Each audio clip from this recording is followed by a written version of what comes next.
Pengacara kondang Hotman Paris Hutapea menyentil Menteri HAM Natalius Pigai yang dianggapnya tidak becus dalam bekerja. Hotman Paris pun meminta Presiden Prabowo Subianto untuk mengunci ulang penunjukan Pigai sebagai menteri. Kritik keras Hotman Paris pada Natalius Pigai ini disampaikannya melalui Instagram pribadinya @hotmanparisofficial pada Senin 4 November. Hotman Paris menuturkan bahwa menyelesaikan masalah HAM bisa diselesaikan dengan cukup mudah, tanpa harus menghamburkan banyak uang. Ia lantas meminta Prabowo Subianto meninjau ulang penunjukan Natalius Pigai sebagai menteri.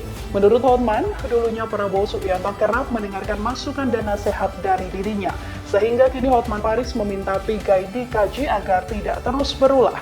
Dalam video yang diunggahnya, Hotman Paris juga menyoroti bagaimana Natalius Pigai berhitung memperbanyak pegawai di Kementerian HAM untuk mensukses. Download Tribun X sekarang, menghadirkan lokal menjadi Indonesia.